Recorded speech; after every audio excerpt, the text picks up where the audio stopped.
Bom dia, boa tarde, boa noite. Não sei que horas vocês estão assistindo isso, mas hoje nós vamos dar seguimento no nosso conteúdo e hoje é Revolução Francesa. A Revolução Francesa ela acontece em 1789, mas para que a gente possa entender um pouquinho como que ela aconteceu e em especial por quê, a gente tem que entender qual era o contexto da França nesse período.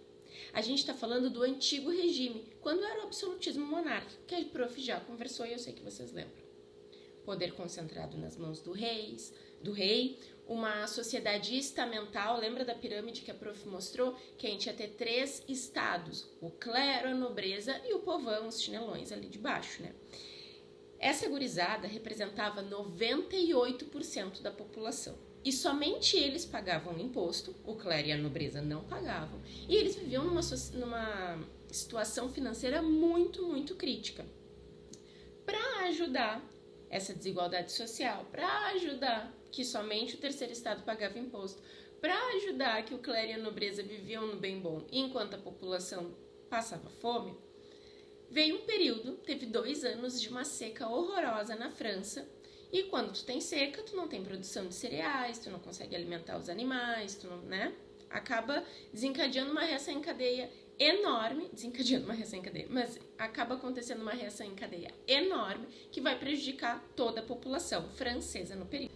Além disso, a corte gastava muita grana e a arrecadação de imposto que a França fazia em cima desses 98% da população não dava conta de suprir as dívidas externas que a França tinha também.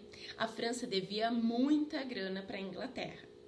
E vai piorar ainda a situação, porque tem um conteúdo aí que nós vamos estudar, que é a independência dos Estados Unidos. Abrindo um parênteses, os Estados Unidos era uma colônia inglesa. O que a França pensou? Vou ajudar a gurizada dos Estados Unidos a fazer a independência, com isso eu vou quebrar as pernas da Inglaterra e não vou precisar pagar tudo que eu estou devendo. Só que para acontecer tudo isso, a França precisou investir muita grana. Uma guerra, gurizada, sai muito caro. Então a França pegou todo o resto que tinha de dinheiro e investiu nos Estados Unidos para ajudar os Estados Unidos a fazer a independência. Só que isso não acabou com a dívida externa da Inglaterra, só piorou, da França, desculpa. Não acabou com a dívida externa da França, só piorou. Então a situação financeira, um caos. Situação tributária, somente um estado, né, que eram os chinelões, lá o terceiro estado, pagava imposto. Seca, estiagem, sem alimentação, sem animais. Tava uma crise horrorosa. O Luís XVI, que era o rei na época, ele chama o que seria o ministro das finanças e fala pro cara, olha só, a gente precisa resolver, a gente não tem mais dinheiro, a França tá se quebrando, tá quebrando financeiramente, a gente precisa de alguma solução. E o que o cara pensa? Por que a gente não diminui um pouquinho o privilégio do clero e da nobreza para dar uma aliviada no terceiro estado? Quem sabe o clero e a nobreza começam a pagar alguns impostos, alguma coisa assim.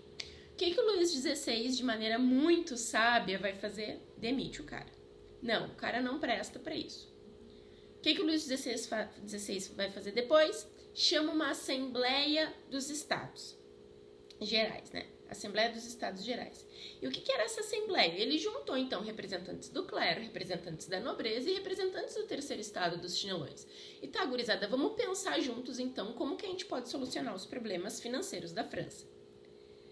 Porém, turma, era por voto que se decidia as coisas, mas era um voto um pouquinho injusto, porque o voto não era por cabeça, não era por pessoa, era por estado. Então, o primeiro estado ia votar, o segundo estado ia votar e o terceiro estado ia votar. Só que pensem, será que o primeiro e o segundo estado, que não pagavam impostos e tinham um monte de privilégio, iam votar para acabar os próprios privilégios? Acho que não, né? Então, essa votação ela era muito injusta, porque mesmo o terceiro estado sendo 98% da população, eles iam ter um voto só, enquanto o clero e a nobreza também iam ter um voto só. E óbvio que eles iam se juntar para votar, para ficar ainda na mesma lógica deles sendo privilegiados e a população não. A população fica muito pistola, né? Imagina. E começa a se organizar, então, para o que seria a Revolução Francesa. E eles conseguem pegar muito armamento. Porém, turma, naquela época, as armas precisavam de pólvora para funcionar. E o rei guardava a pólvora numa prisão, que era a Bastilha. Essa prisão, a Bastilha, além de guardar as pólvoras, ela também era uma prisão política, onde todo mundo que o rei não gostava, que falava mal do rei, que era contrário ao rei, era preso lá.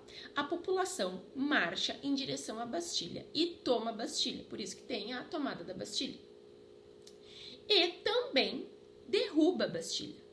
Hoje, na França, em Paris, onde era a Bastilha, é só um monumento, não tem mais a Bastilha, porque eles literalmente botaram abaixo aquela prisão. E isso é o marco da Revolução Francesa, dia 14 de julho de 1789, é onde então começa a Revolução Francesa. E eles terem derrubado a Bastilha foi super significativo, porque é uma representação de que a monarquia está acabando, uma vez que a prisão política de quem era contrário ao rei não existe mais. Também nesse período que a gente está estudando da Revolução Francesa, que vai surgir a Declaração do Homem e do Cidadão, que ela acaba se espalhando pelo mundo todo, e até aqui no Brasil a gente tem vários resquícios dela, dos ideais dela. Essa Declaração do Homem e do Cidadão, ela vai ter ideais iluministas, vocês lembram que nós já estudamos esses caras, né? Ela vai ter a ideia de liberdade, em especial econômica, que vai favorecer a burguesia. Não se esqueçam, a Revolução Francesa é uma revolução burguesa, porque os burgueses faziam parte do terceiro estado, né? Eles não tinham poder político, mas tinham poder econômico. O que essa declaração vai dizer? Que a partir de agora a gente tem direito à propriedade privada, que antes não tinha, era uma relação feudal ainda de vassalagem, de súditos e tudo mais. Então, a partir de agora, a burguesia vai poder ter propriedade privada, e isso é super importante. É aí também, com essa declaração do direito do homem e do cidadão, que a França começa a se separar da igreja. A igreja começa a ter que entregar suas terras, não pode mais ter tanta terra como tinha, começa a ter que devolver dinheiro e não tem mais tantos privilégios como tinha no absolutismo monárquico. Mas a gente ainda tem rei, tá? Nesse período todo ainda temos rei. Só que em 1792, a República é proclamada e se cria, então, uma Constituição. A partir daí, a gente não tem mais um Estado absolutista. Nós temos uma monarquia constitucional. Lembrem-se, monarquia é quando tem rei ou um monarca, pode ser um príncipe, uma princesa, uma rainha, mas é quando temos um monarca, e constitucional é quando temos uma Constituição. O rei vai ter poder, sim, mas ele tem que respeitar a Constituição, não é mais tudo à base da vontade dele.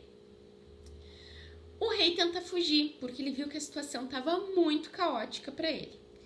Ele tenta fugir da França e se organizar com a Prússia e a Áustria, que eram estados absolutistas ainda e que tinham um pouco de medo de daqui a pouco a gurizada do país deles quererem fazer o mesmo.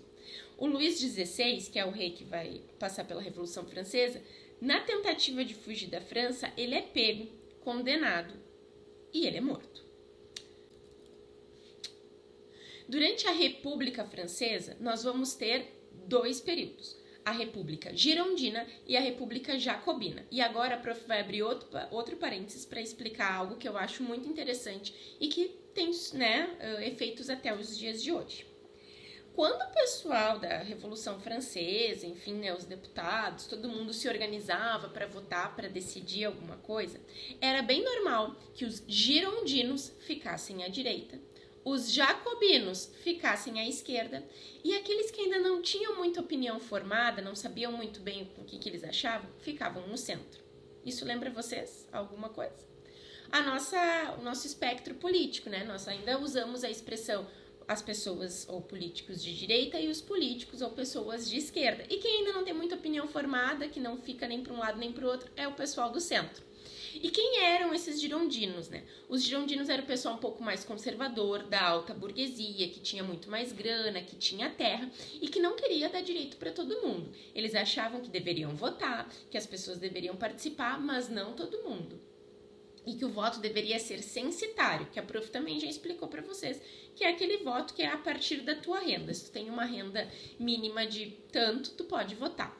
Já a gurizada jacobina era o pessoal mais radical. O que eles acreditavam? Que o direito tinha que ser universal mesmo, que todo mundo tinha que poder votar. E que eles achavam que a propriedade privada era importante, mas não somente isso. Enquanto os girondinos, os de direita, queriam...